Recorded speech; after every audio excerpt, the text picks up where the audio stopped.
Bonjour à toutes et tous, bienvenue dans ce premier journal vidéo 2015 pour revivre l'actualité qui a marqué ce début d'année en capitale de la Basse-Meuse. Une période avant tout marquée par le froid et quelques chutes de neige qui, en court laps de temps, a recouvert notre région d'un joli tapis blanc, ce qui en plus de nous valoir quelques paysages de cartes postales, a permis à certains, petits et grands, de s'adonner à des activités typiquement hivernales. Profitons-en pour souligner que dès à présent et jusqu'au 1er mars, une patinoire a élu domicile sur la place Reine Astrid de Visé, laquelle se double d'un mini-golf de 18 trous. Elle est accessible tous les jours, de 9 à 19 h, jusqu'à 21 h les vendredis et samedis. Alors qu'elle sévissait à leur plus haut point durant la nuit du vendredi 23 et samedi 24, ces conditions climatiques, somme toute totalement normales pour cette période de l'année, n'ont pas empêché les grandes manœuvres de la mise en place du pont du Trilogiport. Nous vous relatons par ailleurs les différentes phases de cet impressionnant chantier. Alors que la première structure se dirigeait vers ses supports, la 16e édition du festival Marcel Martin battait son plein.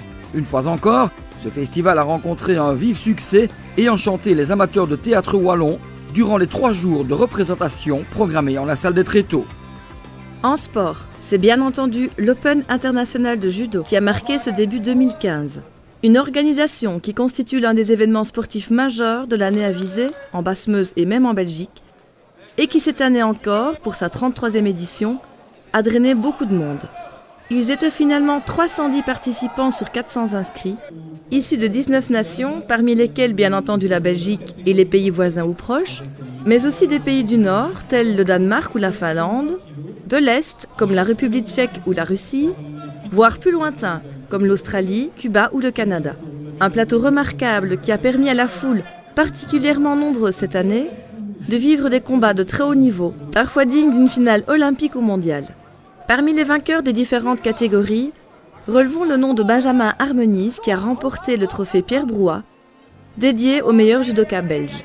Parallèlement à cette compétition, la ville de Visé et son échevinat des sports procédaient samedi après-midi à la remise des mérites sportifs 2014. En collectif, c'est le club féminin de handball Fémina Visé qui a été récompensé pour son doublé, champion de Belgique et vainqueur de la Coupe de Belgique. La jante féminine au premier plan aussi, en individuel, avec un mérite qui va à Sabrina Giuliani. Absente lors de cette cérémonie, puisqu'en Pologne pour un combat le soir même, cette membre du Boxing Club de Cherat a décroché le titre de vice-championne du monde de boxe anglaise. Enfin, le trophée prévu pour le meilleur espoir a été attribué à Martin Van Aren, 16 ans, pour ses prestations en championnat du monde junior de vitesse pure Moto 3. Rendez-vous début mars pour revivre en images l'actualité de la ville de Visé. Petit rappel pour terminer avec la Zatopek en famille de Visé qui le 8 février lancera le challenge L'Avenir Verviers 2015.